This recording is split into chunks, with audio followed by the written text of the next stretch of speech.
എയർഫോണിൽ ആരോട് സംസാരിച്ചുകൊണ്ടുവന്നവൻ ഒട്ടും പ്രതീക്ഷിക്കാതെ റൂമിൽ നിൽക്കുന്നവളെ വിടർന്ന മിഴികളോടെ നിന്ന് നോക്കിപ്പോയി. ഡോറ് തുറന്നടയുന്ന ശബ്ദം കേട്ടതും അപ്പുവെന്ന് മുഖമുയർത്തി നോക്കി. ഒരു നിമിഷം കൊണ്ട് ആദിയുടെ കണ്ണിലെ തിളക്കം ഒന്നുകൂടി വർദ്ധിച്ചതുപോലെ. അവളെ അങ്ങനെ കണ്ടതിന്റെ അത്ഭുതവും കൗതുകവും എല്ലാം ഒരുപോലെ നിറഞ്ഞു.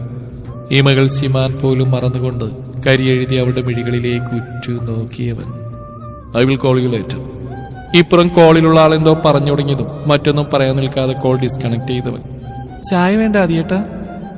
അവനെ കണ്ടതേ മറ്റു ചിന്തകളെല്ലാം മറവിക്ക് വിട്ടുകൊണ്ട് നേർത്തൊരു പുഞ്ചിരി അവളുടെ ചുടികളിൽ വിടർന്നു. അതേ ചിരിയോടെ കയ്യിലെ കപ്പ അവന് നേരെ നീട്ടിക്കൊണ്ട് പതിയെ ചോദിച്ചതും തലയൊന്ന് കുടഞ്ഞുകൊണ്ടവൻ അവൾക്കരികിലേക്ക് ചെന്നു. ചായക്കപ്പ് വാങ്ങുന്നതിനോടൊപ്പം ചുണ്ടിലൂറിയ കള്ളച്ചിരിയോടെ മറുകയാൽ അവളെയും ചുറ്റി വലിച്ച് നെഞ്ചോട് ചേർത്തു പിടിച്ചു. ഒട്ടുമേ പ്രതീക്ഷിക്കാതെയുള്ള അവന്റെ നീക്കത്തിലൊന്ന് പിടഞ്ഞു പോയവൾ മുഖമുയർത്തി നോക്കുമ്പോഴേക്കും മുഖം കുനിച്ചുകൊണ്ട് അവളുടെ നെറ്റിയിലെ കുഞ്ഞുപൊട്ടിൽ ചുണ്ട് ചേർത്ത് ചുംബിച്ചു കഴിഞ്ഞിരുന്നു ആദി. സുന്ദരി പെണ്ണായുള്ള ഇപ്പോ. കവിളിൽ മുത്തം കൂടി നൽകുന്നതിനൊപ്പം പതിയെ അവളെ കൊഞ്ചിക്കും പോലെ പറഞ്ഞവൻ. വിടർന്ന മിഴികളോടൊന്ന് കുറുകിക്കൊണ്ട് ആ നെഞ്ചിലേക്കായി ഒതുങ്ങി നിന്നവൾ. ആദിയുടെ ചുണ്ടുകളൊന്ന് വിടർന്നു പോയി. പറഞ്ഞറിയിക്കാനാവാത്തൊരു കുളിരാണ് ഹൃദയത്തിൽ. അവളിങ്ങനെ ചേർന്ന് നിൽക്കുമ്പോൾ മറ്റൊന്ന് ഇനി തനിക്ക് നേടാനില്ലാത്ത പോലെ. അത്രമേൽ അവളെ പ്രണയിക്കുന്നുണ്ട് താനെന്ന് ഹൃദയം വിളിച്ച് പറയും പോലെ.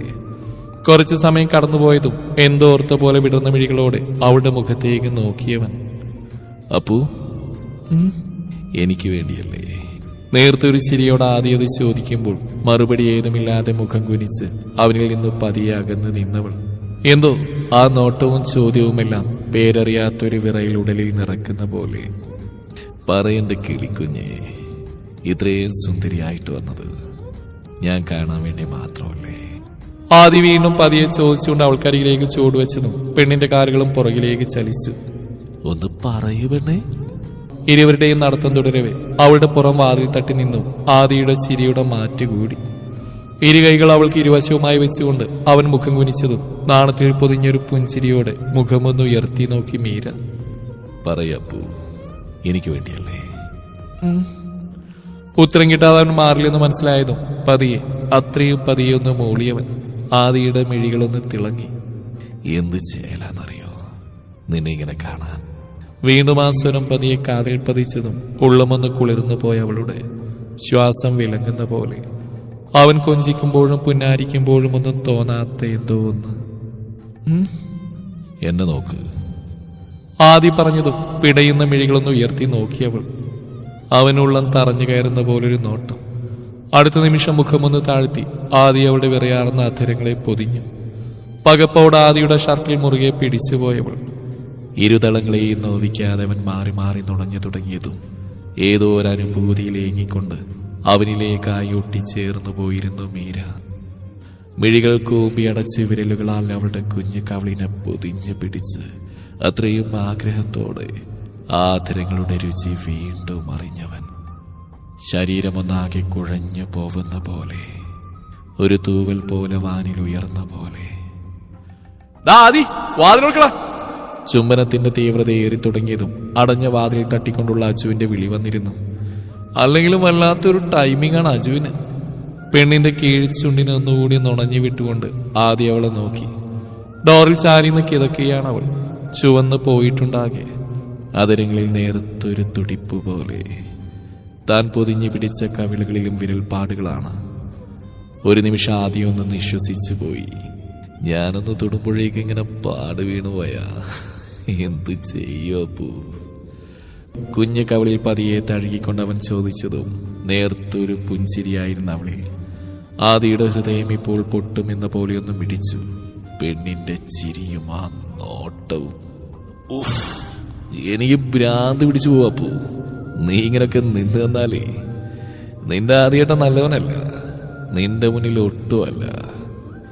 കുറുമ്പോടെ പറഞ്ഞുകൊണ്ട് തന്നെ നെഞ്ചിലേക്കായി അവളെ ചേർത്ത് പിടിച്ചുകൊണ്ട് ഇറുകെ പുണർന്നവൻ. ഈ വാതിലൊന്നെ കൊച്ചിനിങ്ങി വിട്. അജു വീണ്ടും പുറത്തുനിന്ന് അലറിയതും പല്ലടിച്ചുകൊണ്ട് മീരിയ വാതിൽ നിന്നും തന്റെ കൈക്കുള്ളിലേക്ക് മാറ്റി നിർത്തിക്കൊണ്ട് അവൻ തുറന്നു കൊടുത്തു.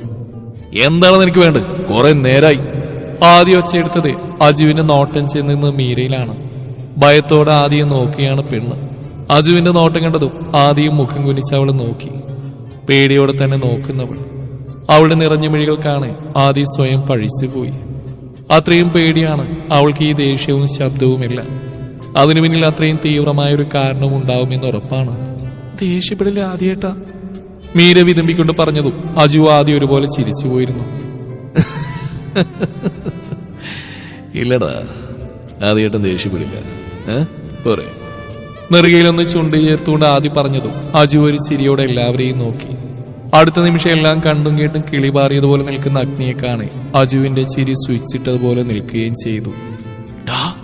നീയൊന്ന് അങ്ങോട്ട് നോക്കിയേ, അജു പറഞ്ഞു. മീരയെ നോക്കിന്ന ആദിയെ നോക്കിന്ന മീരയും ഒരുപോലെ അജു പറഞ്ഞിടത്തേക്ക് നോക്കി. കണ്ണുമിഴിച്ച് നിൽക്കുന്ന അഗ്നിയെ കാണെ മീര കാര്യമൊന്നും മനസ്സിലാവാൻ നിന്നപ്പോൾ ആദ്യ അലസമായി മുഖം തിരിച്ച് അജുവിനെ നോക്കി. ഞാൻ പറയുന്നവരെ എന്റെ അപ്പൂവിന്റെ കാര്യം വീട്ടിൽ മറ്റൊരാൾ അറിയരുതെന്ന് അവരോട് പറഞ്ഞേക്ക്. ആദ്യ ഒരു താക്കീതോട് അജുവിനോട് പറഞ്ഞു. അവനും ശരിയെന്നപോലെ തലയാട്ടി. എന്നാലേ എന്റെ കിളിക്കുഞ്ഞ് താഴേക്ക് ചെല്ല്. ആദ്യ ഒരിക്കൽ കൂടി അവളുടെ നെറുകയിൽ ചുണ്ടി ചേർത്തുകൊണ്ട് പറഞ്ഞതും ഭംഗിയുള്ള ഒരു പുഞ്ചിരി അവനായി സമ്മാനിച്ചുകൊണ്ട് അവൾ താഴേക്ക് പോയി. ഒരു നിമിഷം അജു ആദിയും അവളെ ഒരു കൗതുകത്തോടെ നോക്കി നിന്നു. ആദി പറയുന്നില്ല അതേപോലെ എതിർത്തൊരു ചോദ്യം പോലുമില്ലാതെ അനുസരിക്കുന്നവൾ. അഗ്നിക്ക് എന്തു പറ്റിയെന്നൊരു ചോദ്യം പോലും അവളിൽ നിന്നുണ്ടായില്ലെന്നത് അജു ഓർത്തു. അവൾ ഇങ്ങനെയാണ്. ചോദ്യങ്ങളും ഉത്തരങ്ങളൊക്കെ വളരെ കുറച്ച് മാത്രമേ ഉള്ളൂ. ആരെയും അനുസരിച്ച് മാത്രമാണ് ശീലം. അജുവിന്റെ നോട്ടം കാണെ ആദി നേർത്തൊരു ചിരിയോടെ പറഞ്ഞു. അജുവും പതിയൊന്നു മൂളി. നീ ആ വെളിവില്ലാതെ നിൽക്കുന്നവൻ എന്തെങ്കിലും ചെയ്ത് ഒഴിവാക്ക്. ഞാനൊന്ന് റെഡിയാവട്ടെ. അഗ്നി റൂമിനുള്ളിൽ കയറി വാതിലടച്ചു.